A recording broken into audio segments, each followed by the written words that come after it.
नमस्कार, मैं राजकुमार the SST academy में आपका स्वागत है। तो दोस्तों लास्ट टॉपिक हमारा चल रहा था डिस्टेंस और डिस्टेंस में हमारी दूरियां ये दूरियां होती हैं हमारी। और पहला पॉइंट क्या है हमारा? पारसेक।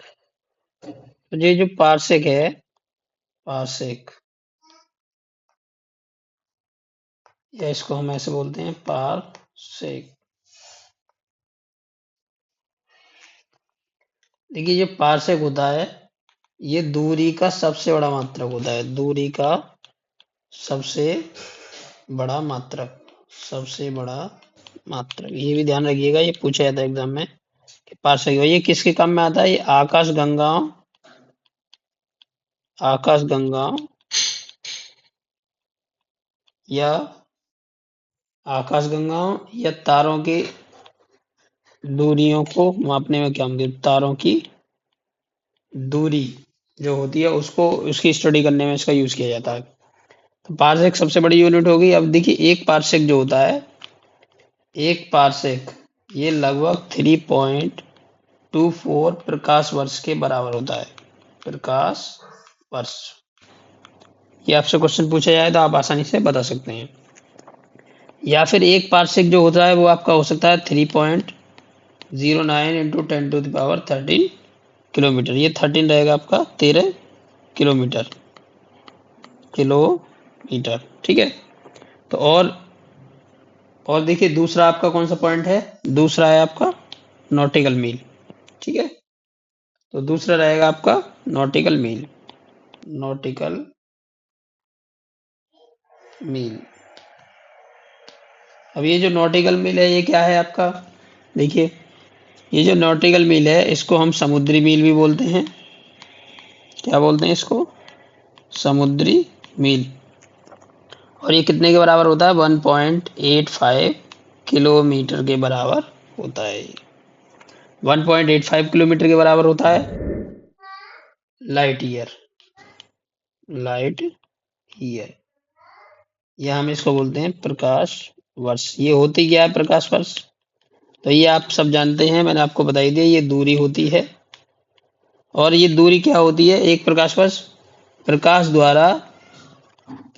द्वारा एक वर्ष में चली गई दूरी। एक वर्ष में चली गई दूरी क्या कहलाती है आपकी? प्रकाश वर्ष कहलाती है, एक चली गई दूरी। अब इसको कैसे निकालते हैं? प्रकाश की चाल कितनी होती है? प्रकाश की चाल को हम सी से प्रदर्शित करते हैं। किससे? सी से। प्रकाश की चाल क्या होती है? ये सी होती है आपकी। ठीक है। इसको हम सी से प्रदर्शित करते हैं। तो प्रकाश की चाल जो है सी, वो कितनी होगी? प्रकाश की चाल सी बराबर होती है 3 × 10⁸ मीटर पर सेकेंड। और एक वर्ष का टाइम है टी। टाइम कितना हो गया एक वर्ष का? अर्थात तो एक वर्ष बराबर हो गया आपका 12 महीने 24 घंटे 60 मिनट इंटू 60 सेकेंड।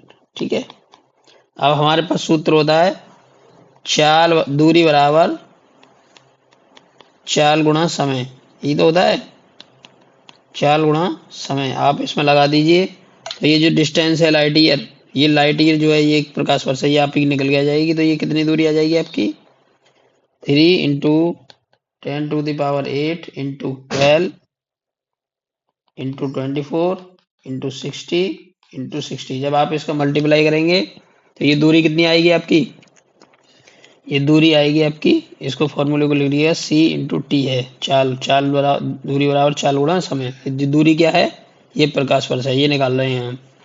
तो ये कितनी आएगी? 9.46 इंटू 10⁻12 किलोमीटर। ये इतनी दूरी आएगी। ये पूछ लेता है एग्जाम में कि एक प्रकाश वर्ष में कितने किलोमीटर होते हैं और आपको इसको मीटर में बदलना है। तो 9.46 इंटू 10⁻15 मीटर। इस तरीके से ये दूरी आपकी कंप्लीट हुई। इसका आप स्क्रीनशॉट ले सकते हैं। एग्जाम में पूछे जाते हैं सारे के सारे क्वेश्चन जो मैं आपको बता रहा हूँ। ऐसा नहीं है कि ये एग्जाम में क्वेश्चन नहीं पूछे जाते। अब देखिए आगे और भी बहुत सारे क्वेश्चन हो सकते हैं। देखिए नंबर 4 आ गया आपका एस्ट्रोनॉमिकल यूनिट।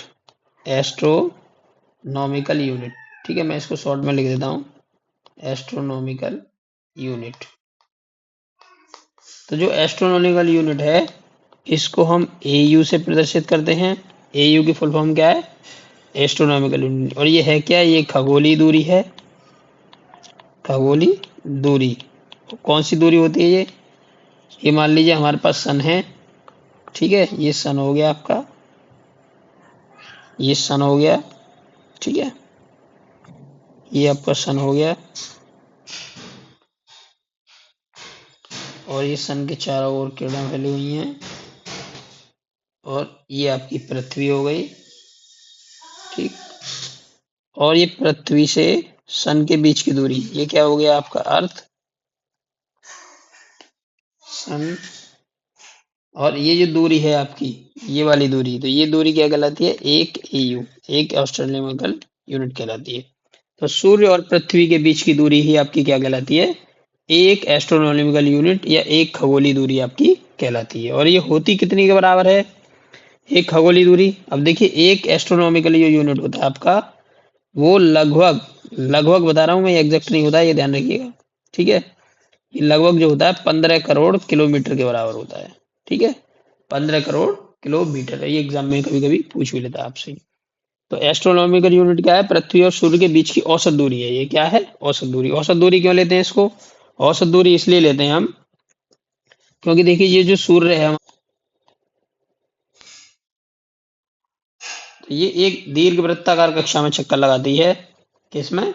दीर्घ वृत्ताकार कक्षा में। अब जब पृथ्वी आपकी दीर्घ वृत्ताकार कक्षा में चक्कर लगाती है, तो यहाँ पे दूरी कुछ और होती है, यहाँ दूरी कुछ और होती है, यहाँ दूरी कुछ और होती है, यहाँ कुछ और होती है। इसीलिए इसको हम क्या लेते हैं? एवरेज दूरी लेते हैं। तो ये जो दूरी होती है इसको हम अपसर बोलते हैं, और इसको हम उपसौर बोल देते हैं। इसको उपसौर बोल देते हैं। ये पूछा जाता है एग्जाम में क्वेश्चन, कि जो हमारा सूर्य है, मान लीजिए ये हमारा सूर्य है, और ये सूर्य हो गया आपका। ठीक है, और ये आपकी सन है, ये अर्थ है आपकी। ठीक है, अर्थ को नीले से ले लेते हैं।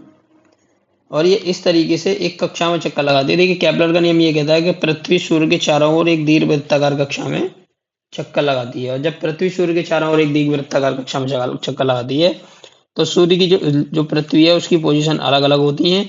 और कभी यहाँ पे भी हो सकती है पृथ्वी, कभी यहाँ भी हो सकती है पृथ्वी, और कभी पृथ्वी आपकी यहाँ भी हो सकती है। तो अब आप देखिए, जो आपकी पृथ्वी है, जो सूर्य से सबसे ज्यादा दूर है वो यहाँ पर होती है, और जो सूर्य से कब सबसे कम दूरी होती है वो यहाँ पर होती है। तो जब पृथ्वी आपकी सबसे कम दूरी पर होती है, जब सबसे कम दूरी पर होती है, तब हम इसको क्या बोलते हैं? ये वाली जो सिचुएशन होती है, इस सिचुएशन को हम बोलते हैं उपसौर। इसको क्या बोलते हैं? उपसौर। तो उपसौर वह दूरी, वह स्थिति है पृथ्वी की जब पृथ्वी सूर्य से सबसे कम दूरी पर होती है। और अपसौर क्या है? जब पृथ्वी सबसे अधिक दूरी पर होती है। उपसौर और अपसौर, ये एग्जाम में क्वेश्चन पूछा जाता है कि उपसौर और अपसौर है क्या। तो देखिए, जब अपसौर होता है तो अपसौर की घटना होती है वो 4 जुलाई को। कब होती है? 4 जुलाई को। ये घटना जो है आपकी 4 जुलाई को घटित होती है। कब होती है? ये घटना आपकी 4 जुलाई को घटित होती है।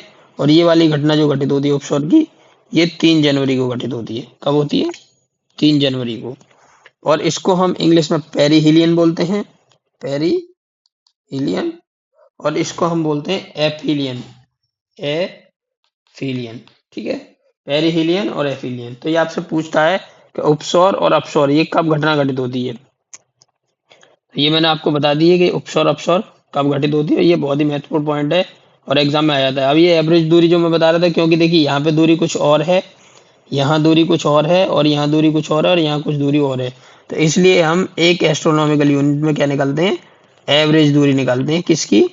पृथ्वी और सूर्य के बीच की, पृथ्वी और सूर्य के बीच की एवरेज दूरी निकालते हैं हमेशा। तो दोस्तों आपके समझ में आ गया होगा ये पॉइंट।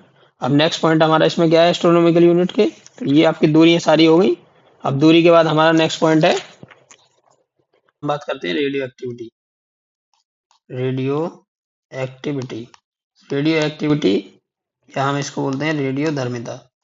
रेडियो धर्मिता, यहाँ से भी क्वेश्चन बनता है एग्जाम में, इसीलिए मैं आपको बता रहा हूँ यहाँ से क्वेश्चन बनता है। और यहाँ से क्वेश्चन क्या बनता है कि जो रेडियो एक्टिविटी है आपकी, जो रेडियो एक्टिविटी है इसको मेजर किस में करते हैं? एक तो बैक्यूरल है इसकी यूनिट, बैक्यूरल, बैक्यूरल को भी ध्यान रखिएगा आप, बैक्यूरल, बैक्यूरल, ठीक है, इसको हम बैक्यूरल बोलते हैं। एक महिला थी शायद हेनरी बैक्यूरल, उनके नाम पे इसका नाम रखा गया है बैक्यूरल यूनिट, ठीक है। और दूसरी आपकी क्यूरी, क्यूरी भी थी, इन्होंने भी इसकी खोज की थी, इसीलिए इसका नाम यूनिट रखा जाता है। एक रदरफोर्ड भी थे, कौन थे? रदरफोर्ड, ठीक है। तो ये तीनों इसकी यूनिट हैं किसकी? रेडियोधर्मिता की। अब यहाँ पे से क्वेश्चन क्या बनता है कि जो रेडियो एक्टिविटी है उसकी एसआई यूनिट क्या है? तो उसकी एसआई यूनिट जो है वो बैक्यूरल है। क्या है? SI unit. ये आपकी क्या है? एसआई यूनिट है बैक्यूरल। और ये क्यूरी, ये भी अदर यूनिट है। ये क्या होगी आपकी? Other unit. और ये रदरफोर्ड, इधर रदरफोर्ड से तो आप सब लोग परिचित होंगे, ठीक है, इस तरीके से। अब देखिए, अब मैं यूनिट लेता हूँ एरिया, क्षेत्रफल।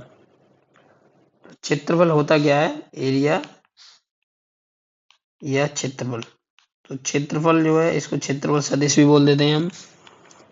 मान लीजिए ये जो क्षेत्रफल है ये टू डायमेंशनल होता है, टू डायमेंशनल होता है। और दूसरी बात, इसमें लंबाई होती है और चौड़ाई होती है। इसमें दो चीजें होती है, लंबाई और चौड़ाई। तो लंबाई का मात्रक क्या होता है? मीटर। और चौड़ाई का मात्रक क्या होता है? मीटर। दोनों का क्या हो गया? मीटर। और मीटर मीटर का गुणा किया तो क्या हो गया? Metre square. क्या हो गया ये? Metre square. इस मीटर स्क्वायर को ही हम वर्ग मीटर बोल देते हैं। ये क्या है? क्षेत्रफल का मात्रक। दूसरा है वॉल्यूम या आयतन। वॉल्यूम या आयतन, यहां से भी क्वेश्चन बनता है। अब वॉल्यूम होता क्या है? देखिए, वॉल्यूम होता है 3D। अगर कोई फिगर हो, मान लो 3D, जैसे ये फिगर है, मान लो मैंने एक फिगर ले लिया 3D, ये आपका 3D फिगर हो गया। अब इस फिगर का आप क्या निकालेंगे? वॉल्यूम निकालेंगे, ठीक है। अगर आप मान लो ये कोई वर्ग है आपका और इस वर्ग का आप आयतन नहीं निकाल सकते। आयतन निकालने के लिए क्या चाहिए? 3D फिगर होना चाहिए, अर्थात उसके अंदर लंबाई, चौड़ाई और ऊंचाई, लंबाई, चौड़ाई और ऊंचाई तीनों होनी चाहिए, तभी आप उसका फिगर वो निकाल सकते हैं, वॉल्यूम। तो वॉल्यूम निकालने के लिए क्या चाहिए? 3D होनी चाहिए, उसमें लंबाई होनी चाहिए, चौड़ाई होनी चाहिए और ऊंचाई होनी चाहिए, ठीक है। लेंथ, ब्रीथ और हाइट तीनों होनी चाहिए। अब इन तीनों का मल्टीप्लाई वॉल्यूम क्या होता है? किसी वस्तु का जो आयतन होता है वो क्या होता है? लंबाई गुणा चौड़ाई गुणा ऊंचाई, ठीक है। अब ये जो लंबाई है ये क्या होती है? मीटर। ये दूरी है, ये भी क्या होती है? मीटर। और ये भी क्या होती है? मीटर। तो तीनों का मात्रक क्या हो गया? मीटर क्यूब, या इसी को बोल देते हैं हम घन मीटर। क्या बोलते हैं? घन मीटर, ठीक है। क्या हो गया? ये घन मीटर। और आपका दूसरा मात्रक मैं एक और बता देता हूँ यहाँ पे, घनत्व। एक और मात्रक हम यही बता देते हैं आपको। घनत्व बराबर होता है द्रव्यमान बट्टे आयतन, ठीक है। इसको बोलते हैं m/v। घनत्व का मात्रक क्या हो गया? द्रव्यमान बट्टे आयतन। और इसका मात्रक क्या हो गया? किलोग्राम पर मीटर क्यूब, ठीक है, किलोग्राम पर मीटर क्यूब। अब मैं आपको एक हेक्टेयर के बारे में बता देता हूँ और कुछ इंच के बारे में बताता हूँ, जो क्वेश्चन एग्जाम में अक्सर पूछे जाते हैं। ये पूछे गए हैं सारे के सारे क्वेश्चन, मैं तब बता रहा हूँ, आप चेक कर लीजिएगा, आप प्रैक्टिस करेंगे। तो 1 इंच बराबर होता है, 1 इंच को हम ऐसे लिख सकते हैं, ठीक है, इस तरीके से एक एक बनाते हैं इसमें। 1 इंच बराबर होता है 2.54 सेंटीमीटर, 0.3048 मीटर, ठीक है। ये हो गया, इस तरीके से आप इसको बता सकते हैं। अब देखिए, 1 फुट बराबर कितना होता है? 1 फुट, 1 फुट जो होता है वो 12 इंची के बराबर होता है। जितना बड़ा आपका पैमाना होता है, बड़ा वाला जो पैमाना होता है 12 इंची का, उसके बराबर होता है 1 फुट, ठीक है। और ये जो 3 फुट होते हैं, 3 फुट, 3 फीट या 3 फीट बोल दीजिए आपको, ये 3 फीट मिलके क्या बनाते हैं? 1 गज। क्या बनाते हैं? 1 गज। और इस 1 गज को ही बोलते हैं 1 यार्ड। क्या बोलते हैं? 1 यार्ड, ठीक है। तो 1 गज बराबर क्या होता है आपका? 1 यार्ड होता है। एग्जाम में ऐसे क्वेश्चन आते हैं और अक्सर पूछे जाते हैं, यार्ड इसी को इंग्लिश में यार्ड बोलते हैं, गज को ही इंग्लिश में यार्ड बोलते हैं। ठीक है दोस्तों, सबसे पहले मैं आपको एक पॉइंट और ले लूँ यहाँ पे। मास, मास की जो अदर यूनिट होती है, मास की यूनिट, तो मास की यूनिट आपको पता है क्या होती है? किलोग्राम होती है, ये सब जानते हैं। मास की यूनिट एक तो किलोग्राम होती है, किलोग्राम, या हम इसको ऐसे भी लिख देते हैं केजी। तो आप इसमें देखिएगा, एक पाउंड, एक पौंड, एक पौंड, एक पौंड बराबर होता है 16 आउंस,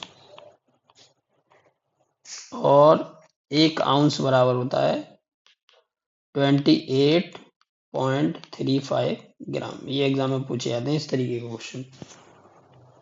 फिर है आपका 1 हेक्टेयर है। मान लीजिए ये आपका एक फील्ड है, ये मैंने एक खेत ले दिया, ये 100 मीटर है, ये भी 100 मीटर है, ये भी 100 मीटर है, और ये भी आपका 100 मीटर है। ठीक है, ये वर्गाकार फील्ड है आपका। तो 1 हेक्टेयर बराबर क्या होता है? 1 हेक्टेयर, 1 हेक्टेयर बराबर होता है, इन दोनों का मल्टीप्लाई कीजिए, इसका जो क्षेत्रफल निकालेंगे हम, क्या निकालेंगे? 100 × 100, लंबाई गुणा चौड़ाई। ठीक है, तो कितना आ गया? 10,000 वर्ग मीटर। क्या आ गया ये? 10,000 वर्ग मीटर। इस 10,000 वर्ग मीटर को ही हम क्या बोलते हैं? इस 10,000 वर्ग मीटर को ही हम बोलते हैं 1 हेक्टेयर। ठीक है, 1 हेक्टेयर, इसी को हम 1 हेक्टेयर बोलते हैं। और 1 हेक्टेयर बराबर 10,000 वर्ग मीटर होता है, और इसी में 2.47 एकड़ होता है। क्या होता है? एकड़। ये क्वेश्चन भी पूछ लेता है एग्जाम में। तो ठीक है, नमस्कार दोस्तों, इस चैप्टर को हम यहीं खत्म करते हैं। मापन के बाद हम नेक्स्ट चैप्टर जो भी आएगा आपको चलाएंगे, जो आपको सिलेबस में होगा उसके अकॉर्डिंग।